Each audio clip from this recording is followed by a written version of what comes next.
அஸ்ஸலாமு அலைக்கும் வரஹ்மத்துல்லாஹி வபரகாத்துஹு. அல்லாவின் பேரருளால் நாம் அனைவரும் மகிழ்ச்சியோடும் நிம்மதியோடும் இருக்க வேண்டுமென்று முதலில் பிரார்த்திக்கிறேன். எனது அன்பிற்குரிய சகோதரர்களே, கணவன்மார்களே, அல்லாவின் சாந்தியும் சமாதானமும் நம் அனைவர் மீதும் எப்போதும் பொழியட்டுமாக. இன்று நாம் குடும்ப வாழ்க்கையில், குறிப்பாக கணவன் மனைவி உறவில் மிக முக்கியமான ஒரு விஷயத்தைப் பற்றி பேசப்போகிறோம். நம்முடைய வார்த்தைகளுக்கு மிகப்பெரிய சக்தி உண்டு. அன்பான ஒரு வார்த்தையைக் கொண்டு அன்பெனும் ஒரு மாளிகையையே கட்ட முடியும். அதே நாவால் சொல்லப்படும் ஒரு தீய வார்த்தை அந்த மாளிகையை ஒரு நொடியில் சாம்பலாக்கிவிடும். நமது மனைவி என்பவள் எதிர்பாராமல் நம் வாழ்வில் வந்தவள் அல்ல.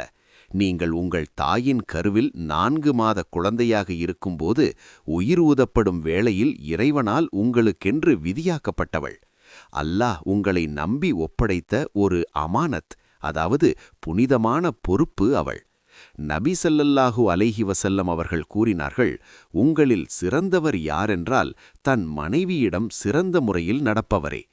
எனவே கணவன்மார்கள் தங்கள் மனைவியிடம் விளையாட்டாக கூட சொல்லக்கூடாத 10 முக்கியமான விஷயங்கள் இதோ.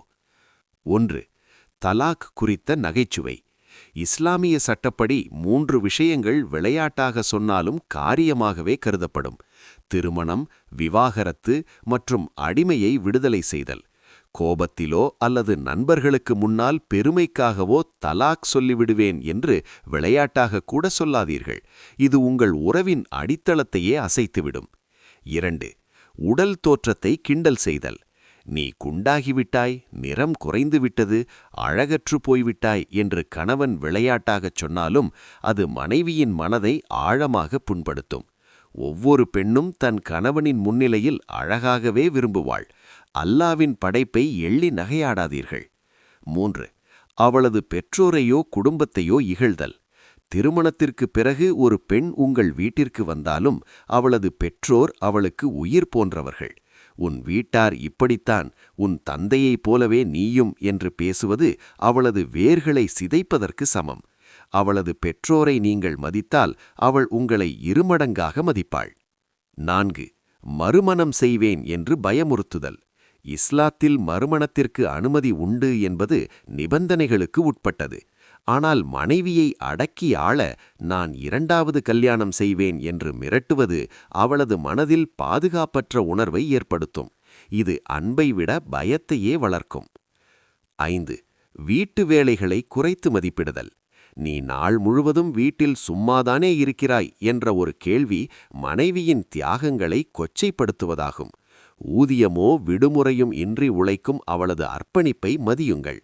இன்று நீ மிகவும் சோர்வாக இருக்கிறாயா என்ற ஒரு வார்த்தை அவளது களைப்பை நீக்கிவிடும். 6. மற்ற பெண்களுடன் ஒப்பிடுதல். பக்கத்து வீட்டு பெண்ணை பார், என் சகோதரியை பார் என்று ஒப்பிடுவது உறவில் விஷம் போன்றது. அல்லாஹ் ஒவ்வொருவரையும் தனித்துவமாக படைத்துள்ளான். ஒப்பிடுவது என்பது நீ எனக்கு போதுமானவள் அல்ல என்று சொல்வதற்கு சமம். 7. அவளது உணர்வுகளை அலட்சியப்படுத்துதல். அவள் வருத்தப்படும்போது இது ஒரு சிறிய விஷயம், நீ சும்மா மிகைப்படுத்துகிறாய் என்று கூறாதீர்கள். உங்களுக்கு அது சிறியதாக இருக்கலாம், ஆனால் அவளுக்கு அது பெரியதாக இருக்கலாம். அவளுக்கு செவிசாய்ப்பது அவளுக்கு நீங்கள் தரும் மிகப்பெரிய ஆறுதல். 8. பழைய தவறுகளை தோண்டித் துருவுதல். மனிதர்கள் என்ற நிலையில் தவறுகள் நடப்பது இயல்பு. ஏதேனும் ஒரு புதிய பிரச்சனை வரும்போது பல ஆண்டுகளுக்கு முன் நடந்த பழைய விஷயங்களை கொண்டு வந்து பேசாதீர்கள்.